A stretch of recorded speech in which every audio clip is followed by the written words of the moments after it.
Hey guys, it's Will Fleming for the IYCA. Coming to you today to give you guys some just really quick, easy, simple drills that really develop power as they translate to speed.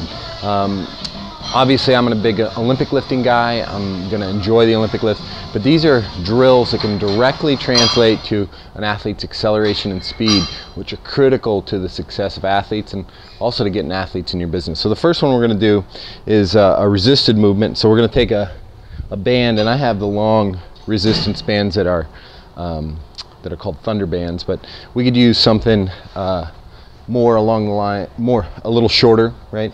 That would be two bands placed together. And so the first thing we're going to do is just going to place the band around our waist, have the athlete place it around their waist. They're going to get a little bit of tension on the band, going to hinge back and leap forward, okay?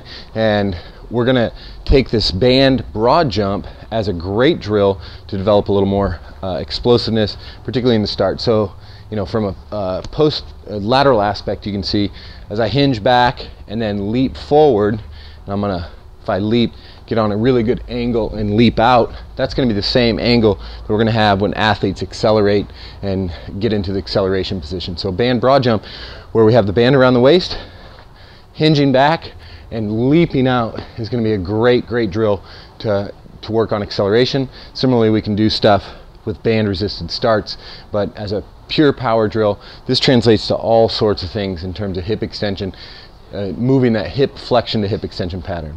The next one we're going to do is just a box jump, and so everybody's doing box jumps, but one thing that we want to do is have really good mechanics as we go to jump to the box, right? So I have a pretty low box here, but I'm still going to jump on and get plenty out of it. And what I want to do is take my good athletic start position where the hips have hinged back, the chest is forward and the feet are flat. Use my hands to get that great hip extension, jump up and land on the box, right? So here to here, okay? And what I'm trying to do there is use my hands just as I would, you know, running motion. Hands are going to help me with that acceleration piece, right? This time I'm doing two hands, not like a sprinting one hand, but two hands, jump, land on the box, and that good acceleration, explosive power piece. Land lightly, but one thing that we just want to do to keep the quality of our box jumps up is our takeoff position right here, right? This is my recoil position.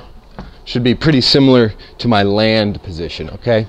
So what we don't want to do is get athletes seeking higher and higher boxes to the point where they're landing in this deep squat, low hips kind of position. We want to stay in that high athletic position. And then the final drill, it's super simple, stuff that your kids have learned early on in school, but they didn't even know we're going to translate into their later athletic careers, is just stuff like skipping, right? So what we want to do is skipping helps us with the mechanics, both of sprinting, but also the power involved in speed and sprinting, okay? So when we skip, we drive up really hard on one leg, we drive up, and we drive that opposite knee up, okay? So now the mechanics wise, I have this opposite side knee drive, right? I have good hand action, right? Opposites and high and apart, right? And then I have this force piece where I have to hit the ground hard with that opposite foot. So sprinting, although a really simplistic drill, if we do it at high intensities,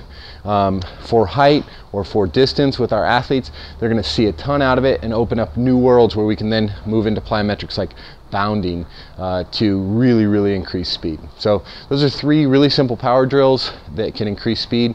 So the band resisted broad jump, a box jump, and then sprinting.